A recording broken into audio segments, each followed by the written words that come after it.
Hey there, I'm John with Board Game Geek, and today we have Mike Ganade here with Rock Manor Games. Now you're going to be showing us off a little box game here of Lawyer Up, but it looks like there's quite a bit of stuff going on here, so why don't you tell us about it? Sure, so Lawyer Up is hitting Kickstarter next Tuesday, St. Patrick's Day, March 17th. Okay. So this is one of the expansion cases. As you know, we used the sort of the modern Law and Order style murder case as sort of the review copies that we sent out, but we want to show people how the game can change. Primarily, the game is about it's sort of two phases. The first phase is going through an evidence deck, drafting cards to your deck and your opponent's deck, and then bearing the evidence that you think harms your case. You're obviously trying to sway and compete over these jurors. Unlike the murder case, you're just trying to get a majority of the jurors in this one. Okay. There's no locking or anything like the murder case, so that's one of the differences.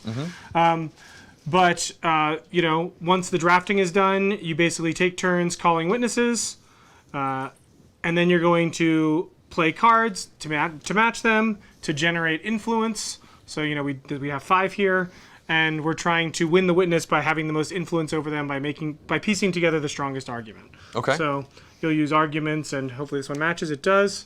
You have to match at least one symbol of the previous card you play. So you're going to add these up. The difference that you have is how you can spend and sway on the jurors. But one of the things that makes the Mafia case or the Godfather case much differently, the expansion, is it's 1920s, Prohibition era. So at the start of the game, the defendant, Carmine, is able to shuffle in these criminal activities, which can eliminate jurors and witnesses from the game. Oh, wow. They're in the same deck that the prosecution is trying to reveal. The prosecution is trying to piece together, the hierarchy of the Mafia. Okay. So they're trying to reveal these things without hitting these criminal activities. I see.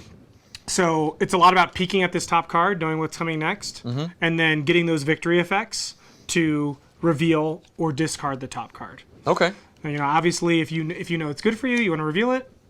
If you know it's bad for you, you want to discard it. That makes sense. But in general, the prosecution has a lot more of their cards that connect this criminal organization together than the defense has criminal activities. They only have a few. Sure.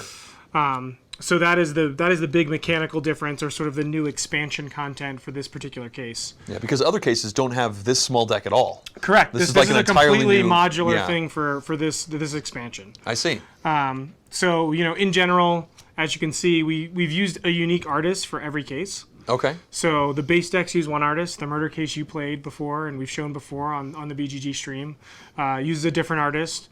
We have an artist for the Mafia case. You can see all the art is much more antique looking and more that time period. And if you look online or you check out our Kickstarter page next week, you'll see we actually got Abigail Larson, who pretty well-known artist, to do the witch trial case, which has its own unique look as well, because obviously it's 1600s, and that stuff looks very different. Going for a different vibe, for sure. Yeah.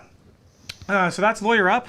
I don't know. Are there questions on the stream? What else? What do we do next? That's a quick overview of everything. That's the general idea. Just to emphasize, the structure of the game, no matter what module you're playing with, is that you do all of the drafting and then you do all of the playing, right? We tried to model the game based on the theme very heavily. Yeah. So the discovery phase, I always say, is when you're at home in your law office, going through all the evidence of the case, figuring out what witnesses you're going to call, your strategies of what you're going to take to court. And then the second phase, when you're actually playing the cards back and forth, is the actual trial, courtroom, drama part of it.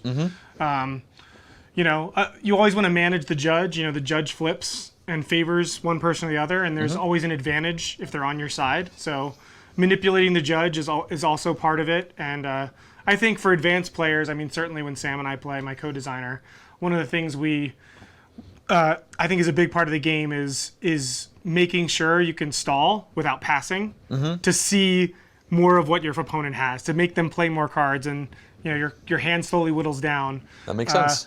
Yeah, because you want the bigger number at the end, so it's kind of a last player advantage. And even if you've got a big number, your opponent may have 3 cards left and you only have 1. You're saying, if I play this 1 card on my next turn, I'm going to have to pass. What else can I do to draw cards or give myself some room? Because he may have big numbers in his hand. Big numbers that are going to blow me out, Yep. and I'm not going to be able to do anything about it. Great. Well, thanks for giving us the overview of the game in general and, this module which you haven't shown off just yet. Yeah.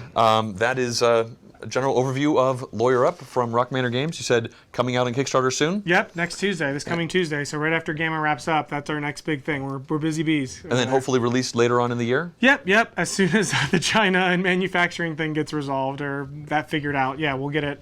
We're pretty good at delivering our games when we say we are, so. Excellent. We usually deliver them early, so. All right, well, thanks for coming on, Mike, and showing us Lawyer Up.